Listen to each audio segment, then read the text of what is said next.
नमस्कार. आज खूप दिवसांनी तुमच्या भेटीला येते आणि यावेळेला विषय थोडा वेगळा आहे. महाभारतामधील कित्येक पात्र ही आपल्या ओळखीची आहेत. राधा हे त्यापैकीच एक पात्र आणि आपल्याला राधा ही ओळखीची असते, ती राधा आणि कृष्णाचं प्रेम या संदर्भात. पण राधा आणि कृष्ण यांचा विचार करताना आपल्याला हे ठाऊक असतं की त्यांचं प्रेम होतं, पण मथुरेत निघून गेल्यानंतर कृष्ण काही राधेकडे परत आला नाही. त्यानंतर राधेचं लग्न हे अनयाबरोबर झालं.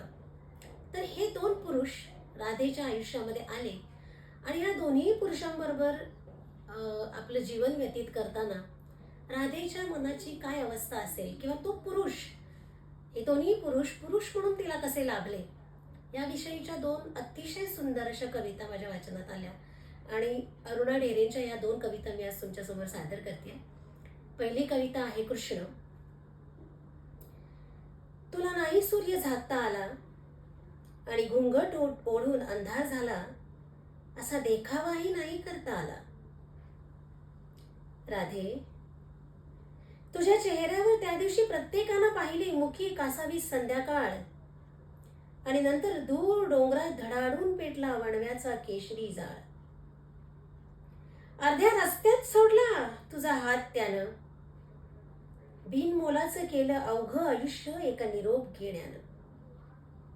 हात हललेला तू पाहिलास, रथ चाललेला तू पाहिलास, पण खिळून राहिलीस ठाईच, नाही धावलीस मागे आवेशानं. कळलं ना तुला, शेवटी मनापासून मन दूर जातं तेव्हा कुणाला कशाचाच अडसर उरत नाही. ना अंगाचा श्वास, ना शब्दांचा फास. श्वास अडतो की घुसमटतो याचा विचारही नसतो जाणाऱ्याच्या मनात.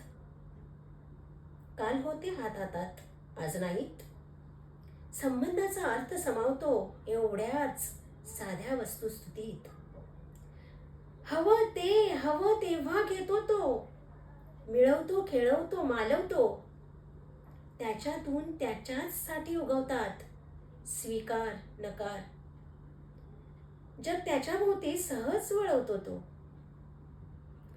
त्याच्या ओळखी आड असते एक अनोळख.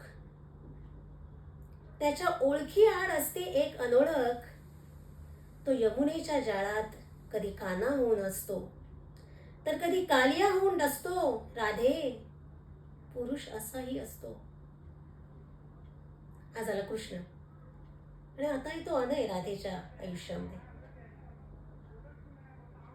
तू हरलीस हे त्याला कळलं, तू हरलीस हे त्याला कळलं, पण निरर्थाच्या वाटेवर हरवली नाहीस. स्वत्व सांभाळून उरलीस तशीच हेही कळलं.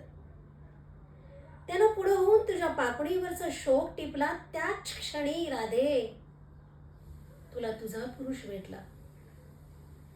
पुरुष जो क्षमा करून नाही ऋणी करत. पुरुष जो क्षमा करून नाही ऋणी करत, पाठ फिरवून नाही उणी करत. घेतो समजून, सावरतो आवरतो उराशी धरतो. आपल्याला आपल्या नसलेल्या स्वप्नांसाठीही आपल्या काळजाचं घर करतो. राधे, पुरुष असाही असतो, पुरुष असाही असतो. धन्यवाद.